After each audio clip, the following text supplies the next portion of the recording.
back with another video for Violence District. However, this one is going to be very different. Instead of it being an entirely meme video, just like the previous ones I've done, well, not entirely a meme video, this is going to be a commentary video. What better way to start off with a very controversial and strong approach, and that is talking about the Twist of Fate's gun. As you guys all know, for survivors, you are given many different types of items for your arsenal, and these items are honestly very strong and insane, because when purchasing any of these items, they don't just are available for your one match and then you have to pay for it again. These are permanently unlocked, meaning you can literally use this in every single match, no matter what. Regardless if you die or win in that match, you will have it permanently unlocked. So that kind of ruins the whole purpose of, you know, just choosing wisely on which items you want, because you'll have them all eventually and can just use them whenever you want to. All of these items are honestly very strong in their own situations. However, one that is infamous in this game and just generally dog shit is the Twist of Fate, being regarded as one of the worst items and also one of the most toxic items literally in this game. Is honestly very baffling to a lot of people, for people who don't have this or essentially don't play this game, because I mean, looking at this gun and, you know, probably thinking about how it can shoot and probably kill the killer, you can probably think about why this is such an incredibly despised item in this game. However, what does it do exactly? Well, the Twist of Fate gun is the most expensive item in the game. However, it is one of the worst items in this game, because when firing at the killer, this gun has a 60% chance of stunning the killer.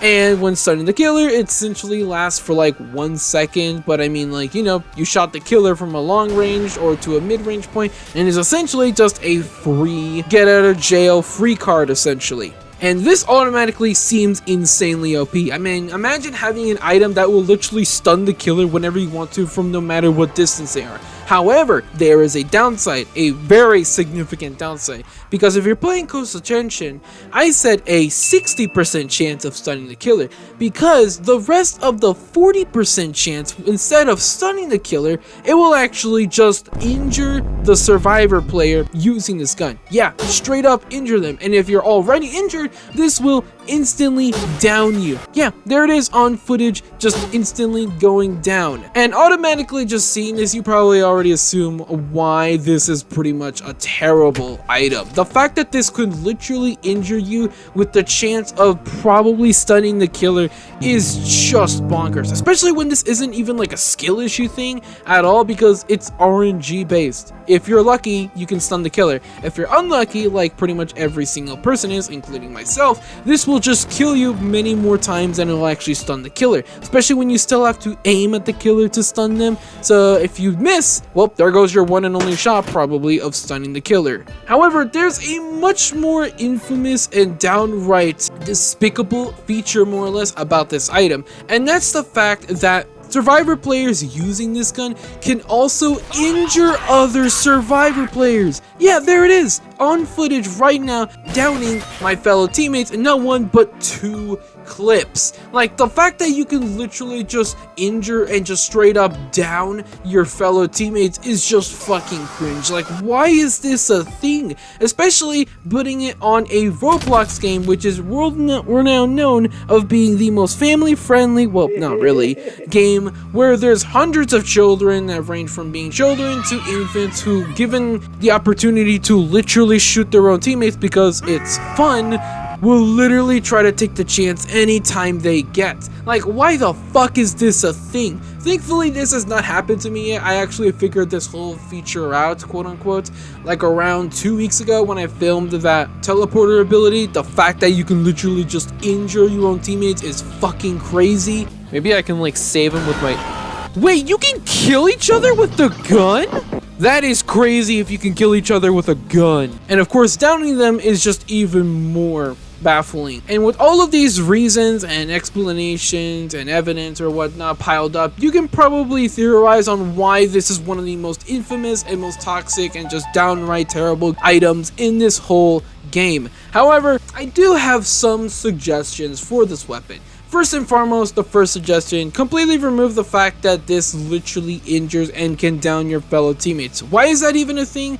Like, it doesn't even matter, just remove it. Like, it's just straight up brain dead to even have this, especially in a game filled with children who will literally take any chances they can get to have a little giggle to themselves when any opportunity presents itself. Secondly, remove the fact that this will actually damage you when using this weapon. And here's the complete rework that I've pretty much cooked up in this Jimmy Neutron size Mega Mind Brain power. When firing at the killer, this has a 100% chance of stunning the killer. However, after stunning the killer, you will be given one of the many following effects temporarily. The killer can see the survivor for around 15 to even like 25 seconds. The survivor moves slowly, much more slowly.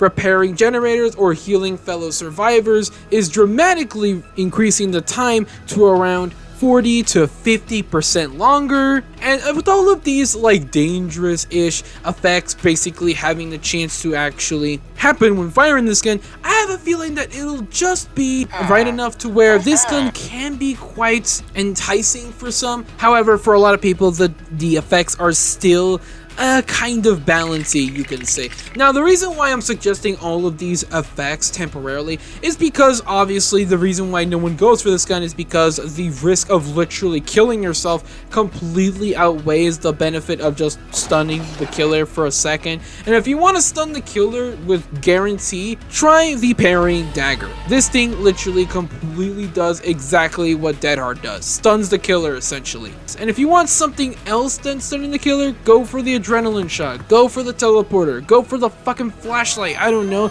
Just the fact that there are so many better options that I guarantee you will literally save your life and of course grant you what you are asking for than this gun, which will have the chance of killing you, which is mainly a guarantee which will happen eventually.